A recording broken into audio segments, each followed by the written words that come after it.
बच्चों, इस वीडियो में हम class 12th physics chapter 6 electromagnetic induction की एनसीईआरटी एक्सरसाइज के क्वेश्चन सॉल्व करेंगे from 6.5।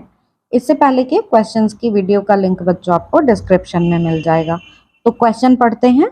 A 1 metre long metallic rod, एक रॉड है 1 मीटर लेंथ की, is rotated with an angular frequency of 400 radian per second. ये रॉड रोटेट कर रही है कितनी एंगुलर वेलोसिटी से? ओमेगा 400 रेडियन पर सेकेंड से।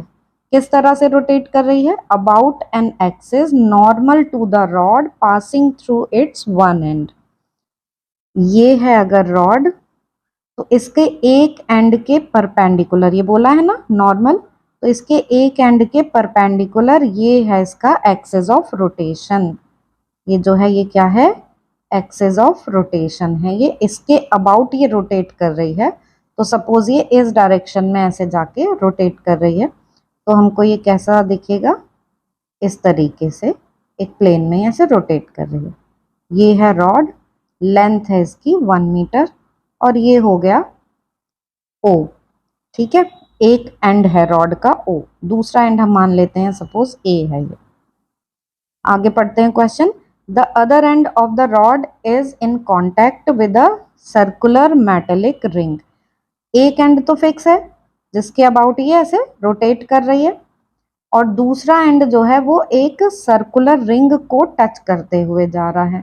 तो ये जो सर्कुलर पाथ है यही क्या है? ये है रिंग। इस सर्कुलर रिंग को ये वाला जो एंड है रॉड का वो ऐसे टच करते हुए आगे की तरफ ऐसे रोटेट कर रहा है। A constant and uniform magnetic field of 0.5 tesla parallel to the axis exist everywhere. अब इसमें बोला है कि ये जो एक्सिस ऑफ रोटेशन है उसके पैरेलल मैग्नेटिक फील्ड एग्जिस्ट करती है यहाँ एवरीवेयर, मतलब पूरे में। तो मैग्नेटिक फील्ड इस एक्सिस ऑफ रोटेशन के पैरेलल है, मींस ये जो सर्कुलर रिंग है इसके परपेंडिकुलर मैग्नेटिक फील्ड है एवरीवेयर। ठीक है। Calculate the EMF developed between the centre and the ring. अब बच्चों क्या है कि मैग्नेटिक फील्ड को कट करते हुए ये जो रॉड है ये रोटेट कर रही है, तो क्या होगा? यहाँ पर ईएमएफ डेवलप होगा। तो हमको इस रॉड के दोनों end means between O and A जो ईएमएफ डेवलप हो रहा है वो फाइंड करना है। ठीक है, तो अब देख लेते हैं क्वेश्चन में क्या क्या हमको गिवन है और फिर कौन सा फॉर्मूला हम अप्लाई कर सकते हैं। ये तो हमें समझ आ गया कि जब सर्कुलर पाथ पर ये रॉड रोटेट कर रही है तो ये बन गई इस सर्कुलर पाथ की रेडियस। तो रेडियस कितनी है? 1 मीटर। ओमेगा यहाँ पर है 400 radian per second. Magnetic field है 0.5 टेस्ला, और हमको फाइंड क्या करना है? ईएमएफ फाइंड करना है बिटवीन ओ एंड ए। ठीक है, तो बच्चों जब ऐसे कोई रॉड मैग्नेटिक फील्ड को कट करते हुए जाती है तो ईएमएफ इंड्यूस होता है, और उस ईएमएफ का जो फॉर्मूला है वो क्या है? 1/2 B omega R square. Example है ये एनसीईआरटी में, आपको यहाँ स्क्रीन पे वो दिख जाएगा। वहां पर हमने ये फॉर्मूला डिराइव किया है कि किस तरीके से ये फॉर्मूला आता है। तो अब इस फॉर्मूले में जस्ट हम वैल्यूज रख देंगे। 1/2 बी की वैल्यू कितनी है? 0.5। ओमेगा की वैल्यू कितनी है? 400। आर की वैल्यू कितनी है? 1। 2 से ये कैंसिल हो गया, 200 आ गया। 200 और 0.5 की मल्टीप्लाई तो ये आ गया 100। तो ईएमएफ की वैल्यू कितनी आ गई? 100 वोल्ट। ये आंसर आ गया। तो मीन्स अगर कोई रॉड मैग्नेटिक फील्ड को जो उसके मोशन जो सर्कुलर पाथ पे वो मूव कर रही है उस प्लेन के परपेंडिकुलर है, कट करते हुए जाती है, तो इतना ईएमएफ इंड्यूस होगा for values given in the question. तो आपको ये समझ में आ गया होगा। अब देखते हैं क्वेश्चन नंबर 6.6। क्वेश्चन नंबर 6 देख रहे हैं बच्चों। अब a horizontal straight wire 10 metre long, यहाँ पर हमें वायर की लेंथ गिवन है 10 metre, extending from east to west is falling with a speed of 5 metre per second at right angle to the horizontal component of earth magnetic field 0.30 into 10 to the power minus 4 weber per metre square. फिर उसके बाद A B C part हैं जिनमें हमको कुछ find करना है। तो बच्चों क्वेश्चन को डायग्राम की हेल्प से समझ लेते हैं कि एक वायर है 10 मीटर लॉन्ग जो 5 मीटर पर सेकेंड की स्पीड से गिर रहा है और वायर कौन सी डायरेक्शन में है, ईस्ट टू वेस्ट डायरेक्शन में। तो हम ऐसे मान लेते हैं कि सपोज ये एक प्लेन हम यहाँ पर ऐसे मान ले रहे हैं। 3D में डायग्राम बनेगा तो उसी की थोड़ी हम ट्राई कर लेते हैं कि जो डायरेक्शन है वो कुछ इस तरह की है इस प्लेन में कि ये डायरेक्शन है ईस्ट, ये डायरेक्शन है वेस्ट, ये डायरेक्शन है इधर नॉर्थ, ये डायरेक्शन है साउथ। तो एक प्लेन में इस तरीके से डायरेक्शन हमने मान ली है। तो अब इसमें हमको वायर गिवन है ईस्ट वेस्ट डायरेक्शन में। तो सपोज ये है वायर, ठीक है, ये वायर हो गया ईस्ट वेस्ट डायरेक्शन में और ये गिर रहा है नीचे की तरफ, मीन्स ऐसे ये इस डायरेक्शन में गिर रहा है v स्पीड से और ये है 5 मीटर पर सेकेंड की speed. Right angle to the horizontal component of earth magnetic field. अब अर्थ की मैग्नेटिक फील्ड की डायरेक्शन जो है इसके हॉरिजॉन्टल कंपोनेंट की वो क्या होती है, साउथ से नॉर्थ। तो ये जो डायरेक्शन है ये वाली, ये डायरेक्शन किसकी है, ये है मैग्नेटिक फील्ड की डायरेक्शन। तो मैग्नेटिक फील्ड इस डायरेक्शन में है, वायर मैग्नेटिक फील्ड के परपेंडिकुलर रखा हुआ है और डाउनवर्ड डायरेक्शन में ये v स्पीड से गिर रहा है। मैग्नेटिक फील्ड की भी वैल्यू हमें गिवन है, तो जो जो गिवन है उसको हम लिख लेते हैं। L 10 मीटर है वायर की लेंथ और v की वैल्यू है 5 metre per second. Magnetic field की वैल्यू है 0.30 into 10 to the power minus 4 weber per metre square. अब ए पार्ट में हमको क्या फाइंड करना है, what is the instantaneous value of EMF induced in the wire. तो बच्चों ये मैग्नेटिक फील्ड के परपेंडिकुलरली गिर रहा है ना जो वायर है, तो फील्ड को कट करते हुए गिरेगा तो मीन्स यहाँ पर इंड्यूस्ड ईएमएफ होगा। और वो इंड्यूस्ड ईएमएफ क्या होगा, किसी ऐसे वायर के लिए हमने फॉर्मूला पढ़ा है, क्या होता है, BLV।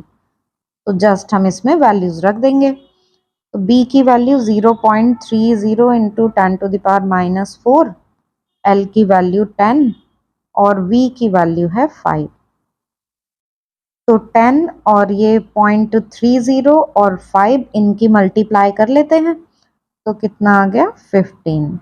तो 15 into 10 to the power minus 4, या इसको हम लिख सकते हैं 1.5 into 10 to the power minus 3 volt. Second part देखते हैं बच्चों, what is the direction of the EMF. अब हमें यही जो इंड्यूस्ड ईएमएफ है इसकी डायरेक्शन बतानी है। तो इंड्यूस्ड ईएमएफ की डायरेक्शन हम बताएंगे फ्लेमिंग्स राइट हैंड रूल से।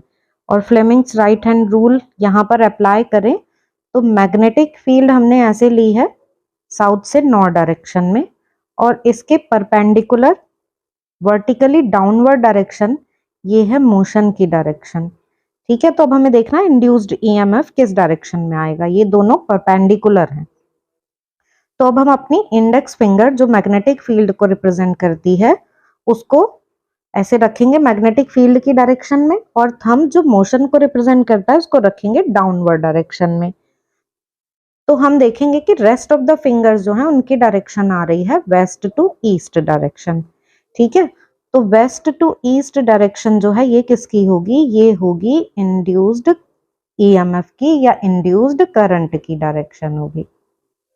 कौन सी है ये direction, west to east direction है। ये हमने यहाँ फिगर में देखा कि मैग्नेटिक फील्ड की डायरेक्शन साउथ टू नॉर्थ है और वर्टिकली डाउनवर्ड डायरेक्शन में ये जो वायर है ये गिर रहा है, मतलब ये मोशन की डायरेक्शन है। तो फिर फ्लेमिंग्स राइट हैंड रूल से west to east induced EMF या इंड्यूस्ड करंट की डायरेक्शन आ जाएगी। तो इसी को लिख लेते हैं हम, क्या। तो ये बी पार्ट समझ में आ गया होगा आपको। फ्लेमिंग्स राइट हैंड रूल से हमने ये डायरेक्शन फाइंड कर ली वेस्ट टू ईस्ट। अब सी पार्ट देखते हैं। सी पार्ट क्या है, which end of the wire is at higher electrical potential. बच्चों इसमें काफी कंफ्यूजन होता है, यहाँ पर हमें इंड्यूस्ड ईएमएफ की डायरेक्शन से ये हायर पोटेंशियल नहीं देखना है, यहाँ पर हम देखेंगे कि इलेक्ट्रॉन वायर में किस डायरेक्शन में मूव हो रहे हैं। तो हम यहाँ पर लॉरेंस फोर्स लगाएंगे और फिर उसके अकॉर्डिंग देखेंगे कि कौन सा एंड इस वायर का, ये जो वेस्ट ईस्ट डायरेक्शन में ये वायर है, इसका कौन सा एंड ऐसा है जिससे इलेक्ट्रॉन मूव कर रहे हैं, वो हायर पोटेंशियल पर होगा। तो यहाँ पर हम लॉरेंस फोर्स अप्लाई करेंगे। तो सी पार्ट में क्या करना है हमको, अब देखना है कि ये है हमारे पास, ऐसे हम मान लेते हैं कि ये है वायर, ठीक है, ये वायर नीचे की तरफ गिर रहा है, मतलब यही डायरेक्शन जो है ये इलेक्ट्रॉन के मोशन की डायरेक्शन हो गई। इलेक्ट्रॉन्स जो हैं वो डाउनवर्ड डायरेक्शन में मूव कर रहे हैं। और मैग्नेटिक फील्ड हमको कैसी दी हुई है, मैग्नेटिक फील्ड इनके perpendicular south to north direction में है ये मैग्नेटिक फील्ड। यहाँ से हम देखेंगे कि जो इन इलेक्ट्रॉन्स पर फोर्स लगेगी वो किस डायरेक्शन में लगेगी, क्योंकि इलेक्ट्रॉन्स फिर उसी डायरेक्शन में मूव करेंगे। तो हम यहाँ पर अब अप्लाई करेंगे फ्लेमिंग्स लेफ्ट हैंड रूल। हमारे पास फॉर्मूला क्या है, F is equal to q v cross B. Q v B वाला फॉर्मूला जो है वो अप्लाई करेंगे हम यहाँ पर लॉरेंस फोर्स के लिए। तो अब हम Fleming's left hand rule use करके अपनी इंडेक्स फिंगर को रखेंगे मैग्नेटिक फील्ड की डायरेक्शन में। इलेक्ट्रॉन्स की डायरेक्शन हमें क्या दी हुई है, डाउनवर्ड। तो जब हम ये लॉरेंस फोर्स के लिए लेफ्ट हैंड रूल अप्लाई करते हैं तो हम पॉजिटिव चार्ज की डायरेक्शन लेते हैं, इसलिए इलेक्ट्रॉन के अपोजिट मींस इलेक्ट्रॉन की डायरेक्शन है डाउनवर्ड, तो हमको क्या करना है, इलेक्ट्रॉन के अपोजिट हमको लेनी है डायरेक्शन करंट की। तो ये हम रखेंगे ऊपर की तरफ, और जब हम इसको इस तरीके से रखेंगे कि जो हमारी ये रेस्ट ऑफ द फिंगर्स हैं वो आ गई ऊपर की तरफ, इंडेक्स फिंगर जो है वो मैग्नेटिक फील्ड की डायरेक्शन में आ गई, तो जो हमारा थंब है वो east to west direction show करेगा। वैसे भी हम इसको डायरेक्ट भी देख सकते हैं कि अगर इंड्यूस करंट की डायरेक्शन हमको ये मिल रही है तो इलेक्ट्रिकल पोटेंशियल की डायरेक्शन हमको ये मिलेगी, मतलब जो इलेक्ट्रॉन्स हैं वो इस डायरेक्शन में मूव करेंगे, इलेक्ट्रॉन्स पर जो फोर्स है वो इस डायरेक्शन में लगेगी। अब जब इलेक्ट्रॉन पर फोर्स इस डायरेक्शन में लग रही है, मतलब ये लग रही है ईस्ट टू वेस्ट डायरेक्शन में, तो फिर यहाँ पर जो इलेक्ट्रॉन्स हैं वो सब चलने लगेंगे, दूसरी साइड यहाँ पर ज्यादा इलेक्ट्रॉन्स आ जाएंगे। तो यहाँ इलेक्ट्रॉन्स ज्यादा आ गए तो ये वाला एंड हो गया हमारा पॉजिटिव, ये वाला एंड हो गया नेगेटिव। तो अब आप इजीली बता सकते हैं कि हायर पोटेंशियल पर कौन सा एंड होगा। तो हायर पोटेंशियल पर हमारा कौन सा एंड होगा, ईस्टर्न एंड, क्योंकि इधर है ये वेस्ट और इधर है ये ईस्ट, जो ईस्टर्न एंड है वो हायर पोटेंशियल पर होगा। तो ये हमने कैसे देखा, बाय लॉरेंस फोर्स, और Fleming's left hand rule apply कर दिया। तो इसको भी लिख लेते हैं। तो क्या लिखा है हमने कि हमने Fleming's left hand rule use किया, उससे डायरेक्शन ऑफ फोर्स आ गई हमारे पास। इससे ये पता चल गया कि इलेक्ट्रॉन्स पर जो फोर्स लग रही है वो ईस्ट टू वेस्ट डायरेक्शन में लग रही है। तो electron east to west direction में मूव करेंगे, इसलिए जो ईस्ट साइड है वो कैसी होगी, पॉजिटिव, और इसलिए ये हायर पोटेंशियल पर होगी। तो जो ईस्टर्न एंड है इसका वो हायर पोटेंशियल पर आ जाएगा। ये सी पार्ट का आंसर है बच्चों। तो आई होप कि आपको ये समझ में आ गया होगा। फिर भी आपके इससे रिलेटेड कोई डाउट्स हो तो आप कमेंट सेक्शन में पूछ सकते हैं।